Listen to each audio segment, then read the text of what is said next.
মধ্যপ্রাচ্যে দখলদার ইসরায়েল ও ইরানের মধ্যে চলছে এক ভয়ঙ্কর যুদ্ধ, আর এ যুদ্ধে সরাসরি অংশ নিয়েছে মার্কিন যুক্তরাষ্ট্র। আমাদের হাতে এসেছে গুরুত্বপূর্ণ আপডেট আন্তর্জাতিক সংবাদ। শুরুতেই থাকছে 12টি পারমাণবিক বোমা তৈরি করতে পারে ইরান, জানালো IAEA। এবারে জানিয়ে দিব খামেনির সঙ্গে অশোভন আচরণ বন্ধ করুন, ট্রাম্পকে ইরানের পররাষ্ট্রমন্ত্রীর হুঁশিয়ারি। আরও জানাবো ইরানকে আলোচনায় ফেরাতে গোপনে তৎপর যুক্তরাষ্ট্র। এদিকে ইরানে আবারও বোমা হামলার হুমকি দিলেন ডোনাল্ড ট্রাম্প। সব শেষে জানিয়ে দিব ইরানি ক্ষেপণাস্ত্র ইসরায়েলের জন্য চরম দুঃস্বপ্ন বলছে হুতি। এতক্ষণ শুনছিলেন আপডেট আন্তর্জাতিক সংবাদের শিরোনাম, এবারে বিস্তারিত। তবে তার আগে অনুরোধ রইল ভিডিওটিতে একটি লাইক এবং কমেন্ট করে জানিয়ে দিন ভিডিও সম্পর্কে আপনার মূল্যবান মতামত। আরও জানিয়ে দিন ভিডিওটি কোথা থেকে দেখছেন বা কোন জেলা থেকে দেখছেন। 12টি পারমাণবিক বোমা তৈরি করতে পারে ইরান, জানালো IAEA। ইরানের কাছে বর্তমানে প্রায় 12টি পারমাণবিক বোমা তৈরির জন্য যথেষ্ট পরিমাণে সমৃদ্ধ ইউরেনিয়াম রয়েছে। তবে দেশটি এখনও কোনো বোমা তৈরি করেনি বলে জানিয়েছেন আন্তর্জাতিক পরমাণু শক্তি সংস্থার মহাপরিচালক রাফায়েল গ্রোসি। বৃহস্পতিবার ফ্রান্স ইন্টার রেডিওকে দেওয়া এক সাক্ষাৎকারে গ্রোসি বলেন, সম্প্রতি যুক্তরাষ্ট্র ও ইসরায়েলের বিমান হামলায় ইরানের পরমাণু স্থাপনাগুলো মারাত্মকভাবে ক্ষতিগ্রস্ত হলেও সেগুলো এখনও কার্যকর রয়েছে। তিনি আরও বলেন, ইরানের পারমাণবিক কর্মসূচি ধ্বংস হয়ে গেছে এমন দাবি সঠিক নয়। তিনি নিশ্চিত করেছেন ফোর্দো ইউরেনিয়াম সমৃদ্ধকরণ কেন্দ্রে থাকা সেন্ট্রিফিউজগুলো অকেজ হয়ে গেছে, তবে অন্যান্য স্থাপনা সম্পর্কে বিস্তারিত তথ্য জানাতে রাজি হননি। গ্রোসি আরও বলেন, ইরানের সঙ্গে আন্তর্জাতিক সংস্থাটির সম্পর্কে টানাপোড়েন বেড়েছে। তিনি আরও বলেন, ইরান এখন এজেন্সির নিরপেক্ষতা নিয়ে প্রশ্ন তুলছে। দুপক্ষের মধ্যে স্পষ্ট উত্তেজনা রয়েছে। খামেনির সঙ্গে অশোভন আচরণ বন্ধ করুন, ট্রাম্পকে ইরানের পররাষ্ট্রমন্ত্রীর হুঁশিয়ারি।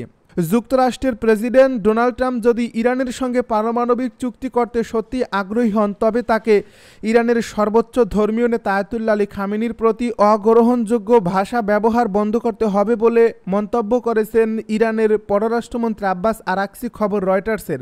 শনিবার ভোরে সামাজিক যোগাযোগ মাধ্যম এক্সে এক পোস্টে আরাকচি বলেন, ট্রাম্পের এমন ভাষা কেবল খামেনিকে নয়, বরং তার কোটি ভক্ত অনুসারীকে আঘাত করছে। এটি কোনোভাবেই গ্রহণযোগ্য নয়। তিনি সতর্ক করে বলেন, চুক্তির জন্য সদিচ্ছা থাকলে সম্মান প্রদর্শন আবশ্যক। যুক্তরাষ্ট্র ও ইরানের মধ্যে সাম্প্রতিক উত্তেজনার মধ্যেই পরমাণু আলোচনার সম্ভাবনা নিয়ে আন্তর্জাতিক মহলে গুঞ্জন চলছে। ইরান আগে জানিয়েছে তারা আলোচনায় বসতে পারে, তবে যুক্তরাষ্ট্রকে আগে কিছু মূলনীতি মানতে হবে। বিশ্লেষকেরা মনে করছেন আরাকচির এই বার্তা মূলত একটি কূটনৈতিক চাপ, যার মাধ্যমে তারা ট্রাম্প প্রশাসনকে সংযত আচরণের ইঙ্গিত দিচ্ছে। সম্প্রতি IAEA জানিয়েছে ইরান বর্তমানে প্রায় 12টি পারমাণবিক বোমা তৈরির মতো ইউরেনিয়াম মজুত করছে এবং দেশটির পার্লামেন্ট IAEA-এর সঙ্গে সহযোগিতা স্থগিতের বিলও পাশ করছে। ইরানকে আলোচনায় ফেরাতে গোপনে তৎপর যুক্তরাষ্ট্র। তেহরানকে ফের আলোচনার টেবিলে ফিরে আনার চেষ্টা চালাচ্ছে যুক্তরাষ্ট্র। এর অংশ হিসাবে ইতিমধ্যে কয়েকটি বিষয়ে ইরানকে সাহায্য করতে আলোচনা করছে ট্রাম্প প্রশাসন। এসবের মধ্যে রয়েছে শান্তিপূর্ণ বেসামরিক জ্বালানি উৎপাদন, পারমাণবিক কর্মসূচি গড়তে পারে $30 বিলিয়ন অর্থ সহায়তা, নিষেধাজ্ঞা শিথিল করা এবং বিদেশে আটকে থাকা ইরানের কয়েক বিলিয়ন ডলার ছাড় করা। এ আলোচনার সঙ্গে সংশ্লিষ্ট 4টি সূত্র CNN-কে এসব দাবি জানিয়েছে। এদিকে ইরানের সঙ্গে সংঘাত চলাকালে সর্বোচ্চ নেতা আয়াতুল্লাহ আলী খামেনিকে হত্যার পরিকল্পনা করেছিল ইসরায়েল, কিন্তু তাকে খুঁজে না পাওয়ায় তাদের সেই স্বপ্ন পূরণ হয়নি। CNN-কে সূত্রগুলো জানিয়েছে, ইরান ইসরায়েলের মধ্যে সামরিক সংঘাত চলার মধ্যেও যুক্তরাষ্ট্র ও মধ্যপ্রাচ্যের কিছু প্রভাবশালী পক্ষ পর্দার আড়ালে ইরানের সঙ্গে আলোচনা চালিয়ে গেছে। যুদ্ধবিরতি চুক্তি কার্যকর হওয়ার পরও এ আলোচনা চলছে। ট্রাম্প প্রশাসনের কর্মকর্তারা জোর দিয়ে বলেছেন, আলোচনায় বেশ কয়েকটি প্রস্তাব তোলা হয়েছে, এগুলো এখনও প্রাথমিক পর্যায়ে রয়েছে এবং প্রতিনিয়ত পাল্টাচ্ছে। দুটি সূত্র CNN-কে জানিয়েছে, অন্তত একটি খসড়া প্রস্তাব ইরানের জন্য বেশ কয়েকটি আকর্ষণীয় প্রণোদনা রাখা হয়েছে। এর কিছু প্রস্তাব চূড়ান্ত হয় গত শুক্রবার। হোয়াইট হাউসে যুক্তরাষ্ট্রের বিশেষ দূত স্টিভ উইটকফ ও উপসাগরীয় মিত্রদের মধ্যে কয়েক ঘন্টা গোপন বৈঠকে এর মধ্যে রয়েছে ইরানের একটি নতুন বেসামরিক পারমাণবিক কর্মসূচিতে 20 থেকে 30 বিলিয়ন ডলার বিনিয়োগ প্রস্তাব। তবে শর্ত হলো এই কর্মসূচিতে ইউরেনিয়াম সমৃদ্ধ করা যাবে না। একজন কর্মকর্তা জোর দিয়ে বলছেন, এই অর্থ সরাসরি যুক্তরাষ্ট্র দেবে না। ওয়াশিংটন চায় আরব মিত্ররা এই ব্যয়ভার বহন করুক। ট্রাম্প প্রশাসনের ওই কর্মকর্তা সিএনএনকে বলেন, যুক্তরাষ্ট্র ইরানের সঙ্গে এই আলোচনায় নেতৃত্ব দিতে ইচ্ছুক, আর পারমাণবিক কর্মসূচি নির্মাণের খরচটা অন্য কাউকে দিতে হবে। আমরা সেটা দেওয়ার প্রতিশ্রুতি দেব না। ইরানে আবারও বোমা হামলার হুমকি দিলেন ট্রাম্প। ইরানে আবারও বোমা হামলার হুমকি দিয়েছেন মার্কিন প্রেসিডেন্ট ডোনাল্ড ট্রাম্প। তিনি বলেছেন, ইরান পারমাণবিক অস্ত্র তৈরির উপযোগী মাত্রায় ইউরেনিয়াম সমৃদ্ধ করতে সক্ষম হলে দেশটিতে আবারও বোমা হামলা করা হবে। শুক্রবার হোয়াইট হাউসে এক সংবাদ সম্মেলনে তিনি একথা বলেন, খবর টাইমস অফ ইসরায়েলের। গত 21 জুন ইরানের ফোর্দো, নাতাঞ্জ ও ইস্পাহান পরমাণু স্থাপনায় B2 বোমারু বিমান ব্যবহার করে হামলা চালায় যুক্তরাষ্ট্র। ওই হামলার পর তেহরানের পরমাণু অস্ত্র তৈরির আকাঙ্ক্ষা যদি দমানো না যায়, তাহলে ট্রাম্প নতুন করে হামলার কথা বিবেচনা করবেন কিনা। সংবাদ সম্মেলনে এমন প্রশ্নের জবাবে মার্কিন প্রেসিডেন্ট বলেন, অবশ্যই এটি প্রশ্নাতীত। সংবাদ সম্মেলনে ট্রাম্প বলেন, ইরানের মার্কিন হামলার আগে গত 13 জুন হামলা চালায় ইসরায়েল। এরপর থেকে টানা 12 দিন ধরে দুই দেশের মধ্যে পাল্টাপাল্টি হামলা চলে। এই সংঘাতে ইরানের সর্বোচ্চ নেতা বাজেভাবে মার খেয়েছেন। শেষ পর্যন্ত যুক্তরাষ্ট্রের মধ্যস্থতায় 23 জুন ইরান ইসরায়েল যুদ্ধবিরতির বিষয়ে তিনি বলেন, সংঘাত থামানোর জন্য সেটি ছিল উপযুক্ত সময়।